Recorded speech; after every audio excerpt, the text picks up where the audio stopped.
Hi guys, on the surface the clear winner of the Rochdale by-election was George Galloway, and who lost was Labour. Yes, Reform did pretty badly, which created a bit of a storm with its leader Richard Tice throwing a tantrum. However, the real losers on the night were Rishi Sunak and the Tories, but don't take my word for it. Sir John Curtice, the polling expert, spoke to the BBC Breakfast Show where he explained that while the Tories tried to point that the seat had flipped from Labour to Galloway, their share of the vote completely collapsed. Have a listen. Now, so far as Mr. Sunak is concerned, well, frankly, here is another poor Conservative performance. Conservative vote down by 19 points.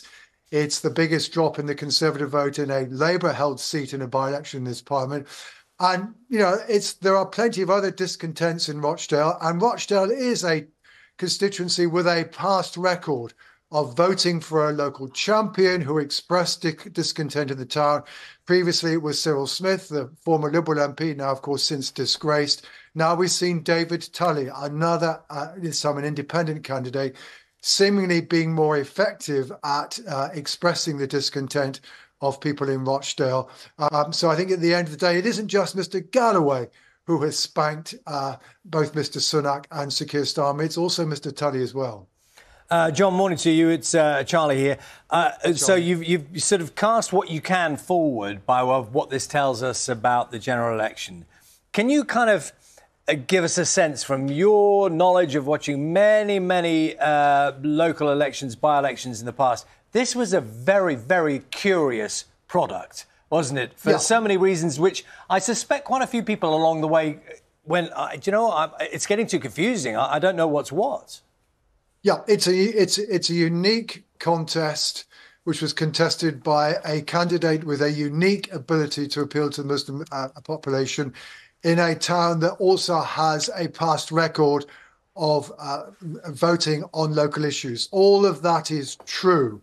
However, I think there are still two things to take away. One is that there is no sign here of the electoral gloom that hangs over the Conservative Party is in any way dissipated by Sir Keir Starmer's difficulties. And two, that although the Labour Party is well insulated against a challenge in Muslim constituencies in normal circumstances when they haven't disowned their candidate, because most of these seats that Labour represent have very large Labour majorities.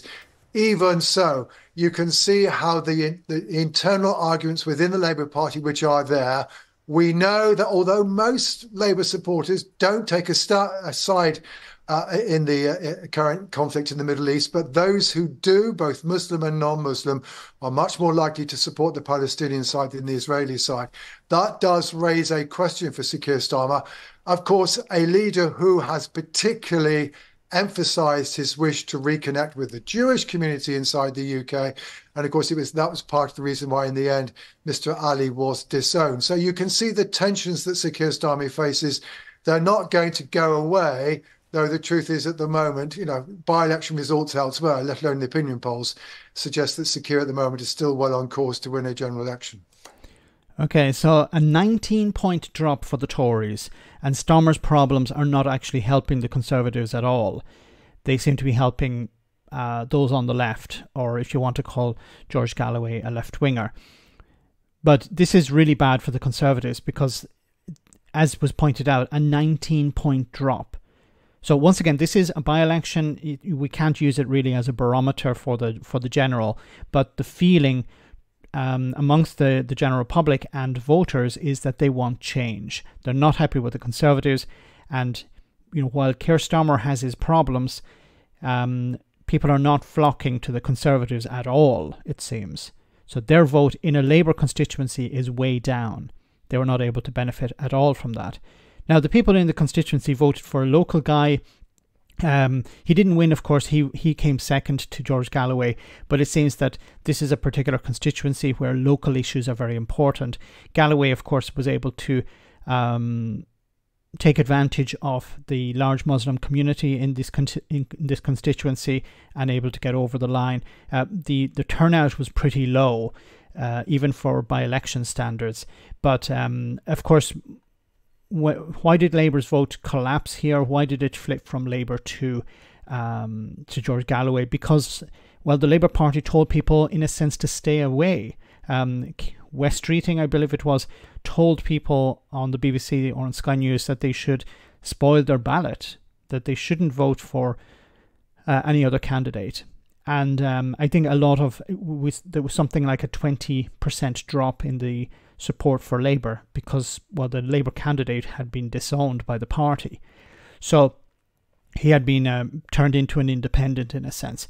So he didn't win his seat. George Galloway won the seat. Now, what's very interesting is, and as Sir John Curtice brought up here, is that the Muslim vote is likely to be in Labour seats with strong majorities, with pretty safe. These are pretty safe seats. So even if Keir Starmer, it seems, doesn't change his position on Israel, of course Labour are going to lose support, and these safe seats will become a little bit less safe.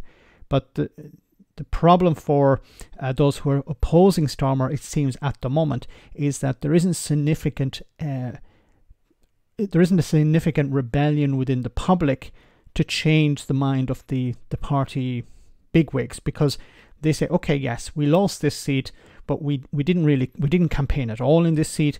Our candidate was withdrawn, and when the general election comes around, well, of course we're going to campaign, we're going to have a candidate there, and we'll likely win the seat back. And George Galloway will be sent away. He will, with his tail between his legs, probably.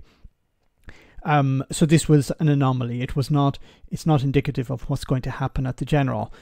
But if a significant number of people, both Muslims and Muslim supporters, are deeply concerned about what's happening with Gaza, stay away at the general election, it could flip a few seats. It could create a bit of a headache for Starmer. Now, will Starmer take a harder line with Israel? At the moment, I don't see it happening, because he doesn't believe it's going to harm. It doesn't benefit him electorally to change his position at the moment. But the election is some time away. The situation in Gaza could change.